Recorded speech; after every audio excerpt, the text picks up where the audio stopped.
the other person doesn't think you're lovable. Now, do you imagine that you're going to trust your life in their hands? What type of exercise do you think it is to try to trust your life in their hands? If you actually dwell in the place where you say the person you're trying to trust with your life doesn't believe you're lovable. Now, how precious do you think your life is to them if they don't even see you as lovable? I'm not sure that's someone that I can trust to care for my life in the way that it needs to be cared for if they don't even see that I'm lovable. Or worthy of love. Loved. Right? I mean, how am I supposed to trust that guy?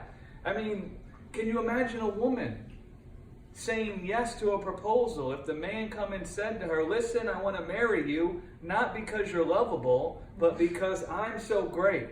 Yeah. Imagine that was included in the proposal. Listen, I love you not because you're lovable, but because I'm so awesome. Will you marry me? Now, what do you suppose might be the reaction in the other person? He might be dead. If you're so awesome, you don't need me. Right. Exactly. Wow. Dread, fear, anger. I mean, just all kinds. And we don't think about these things when we say them. So we got a couple of things going on. This post is born from like an idea of false humility. Yes. You're really glorying in your flesh. Is actually the heart behind this. You're actually boasting in your works. Mm-hmm. You're boasting them in a negative way, but you're still boasting in your works. You're boasting as if your works have something to do with whether or not you're lovable. Right? We only think it's boasting in our works when we boast in our good works. No. If you boast in your bad works, you're still boasting in your works. Right. So if you exalt your works as the platform from where the metric that's used to determine whether you're lovable, you're still boasting in your own works. Right? Yeah. And I think this is what's difficult for Christians to figure out. Can you do me a favor? Can you read it again? Because I was paused when Cindy read that. She realized she was forgiven, not because she was worthy, but because Jesus is. She was loved, not because she's lovable, but because God is loving. She's a child of God, not because she's good enough, but because He created her. There's a few dynamics going on.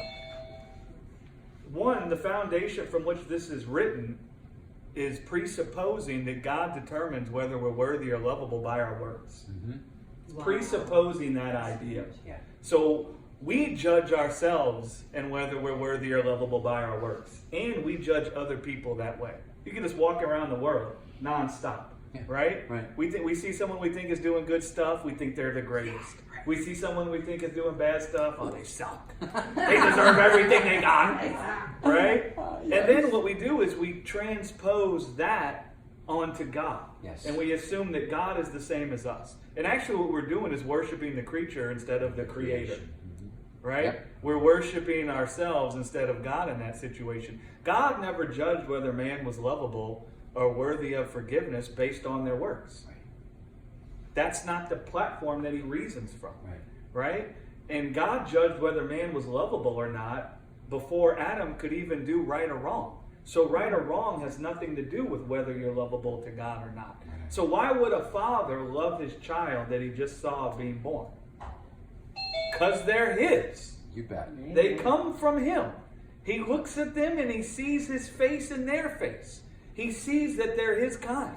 Right? They come forth from His loins. Mm-hmm. Right? They're flesh of His flesh, bone of His bone. And so why would God think man is lovable? Because when He sees them, He sees Himself. As if He was looking in a mirror. They look like Him.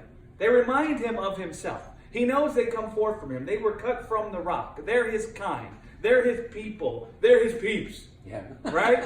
He identifies with us. Right? Yeah. He calls man a treasure in the field that He went and sold everything he had so He could buy the field. Right? Yeah. And so that's why God thinks man is lovable. Right? Because of the beauty He beheld in us. Mm-hmm. For God so loved the world. It means He breathed after us. It means when He saw us, His heart skipped a beat. The breath was stolen out of His mouth and He was like, wow. Yeah. That's why.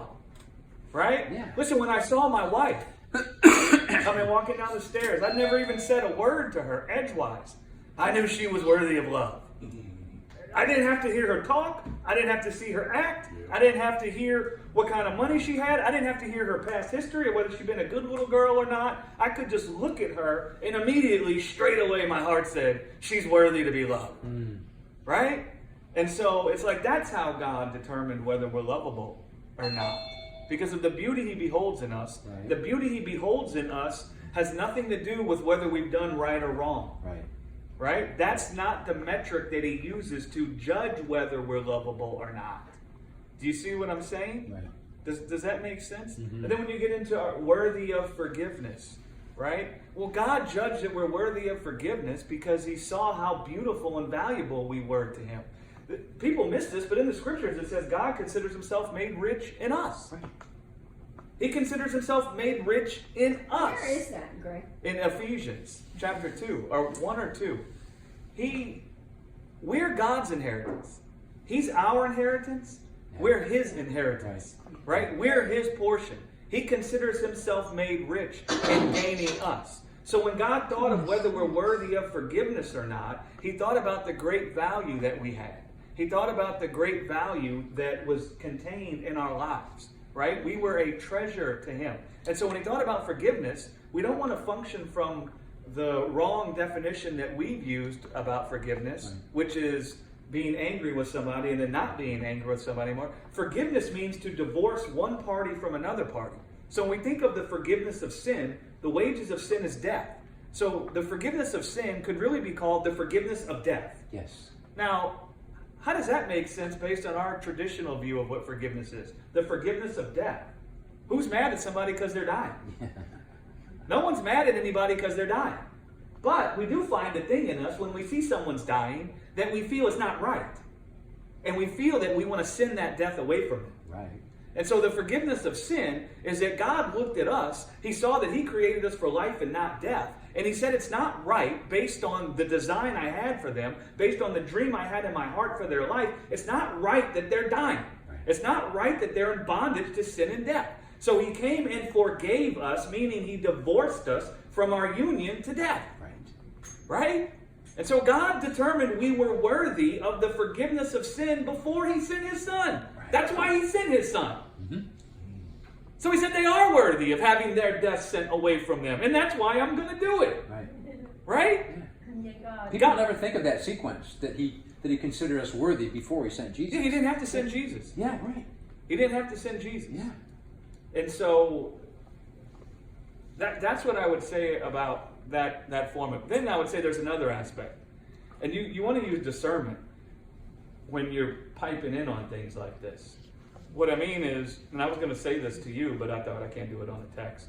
I'm going to discern the person that posted it. Because I do have some friends that I would say haven't quite figured out how to articulate what they believe. Mm-hmm. And that would be their best attempt at saying God doesn't love us or forgive us based on our works. But to people who've been walking in the grace of God for some time, that will sound like, no.